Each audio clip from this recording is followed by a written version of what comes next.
First అయితే ఈ photo editing చూడండి. చాలా అమేజింగ్‌గా సింపుల్‌గా ఉంటది. బాగుంటది. జస్ట్ 1 క్లిక్‌లో చేసుకోవచ్చు. 'ఆర్య 2' మూవీ షాడో ఫోటో అయితే ఉంటది. బాగుంటది. ట్రై చేయండి. ఓకే. దీనికి నేను ఒక ప్రాజెక్టే ఇస్తాను. ఆ ప్రాజెక్ట్‌లో మీ యొక్క పీఎన్‌జీ రీప్లేస్ పెడితే మీ ఫోటో రెడీ అయిపోతది. ఈ ప్రాజెక్ట్ కోసం దాంతో పాటు కొన్ని వాల్ బ్యాక్‌గ్రౌండ్ కూడా ఇస్తాను. మీకు యూజ్ అవుతుంది. దీనికోసం డైరెక్ట్‌గా గూగుల్‌లోకెళ్ళండి. అక్కడ సంతోష్ ఆర్‌సీఎఫ్ అని సెర్చ్ చేయండి.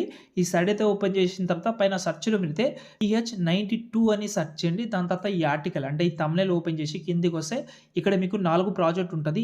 ఏదైతే బెటర్‌గా ఉంటదో అది మీరైతే యూజ్ చేసుకోవచ్చు. దీన్ని ఓపెన్ చేస్తున్నా ఎగ్జాంపుల్‌గా. ఇందులో మీ యొక్క ఫోటోనే పెడదామని అనుకుంటే ఒక ఫోటో తీసుకున్న కలర్ అండ్ ఫీల్డ్‌లోకెళ్ళి పీఎన్‌జీ ఫోటో రీప్లేస్ పెట్టుకోండి. గుర్తుపెట్టుకోండి. ఏదైతే పీఎన్‌జీ ఫోటో ఉందో అది రీప్లేస్ పెడుతున్నా. ఫోటో అయితే రీప్లేస్ అయింది. కొంచెం అడ్జస్ట్‌మెంట్ చేసుకుంటున్నా. ఓకేనా. మళ్ళీ ఇక్కడ గ్రూప్ ఉంటది. గ్రూప్ అండ్ మార్క్స్ వన్ అయితే ఓపెన్ చేసి ఇక్కడ మళ్ళీ ఇంకో ఫోటో ఉంటది. కలర్ అండ్ ఫీల్డ్‌లోకెళ్ళి సేమ్ ఫోటో ఇంతకుముందు ఏదైతే చేంజ్ చేశారో ఆ ఫోటోని ఇక్కడైతే మనమైతే చేంజ్ చేద్దాం. చేంజ్ చేసిన తర్వాత ఇక్కడైతే కొంచెం అడ్జస్ట్‌మెంట్ చేసి బ్యాక్ వస్తే ఆ ఫోటో కూడా క్రియేట్ అయిపోయింది. ఈ ఫోటోని కొంచెం ఇలాగైతే అడ్జస్ట్‌మెంట్ చేసుకొని ఇక్కడ మీరు టెక్స్ట్‌ని ఎక్కడైనా యాడ్ చేసుకోండి. అంతే మీ ఫోటో అయితే రెడీ అయిపోతది. ఇంకేమైనా కొంచెం అడ్జస్ట్‌మెంట్ చేద్దామంటే చేసేయండి. దాని తర్వాత సేవ్ చేసుకోండి.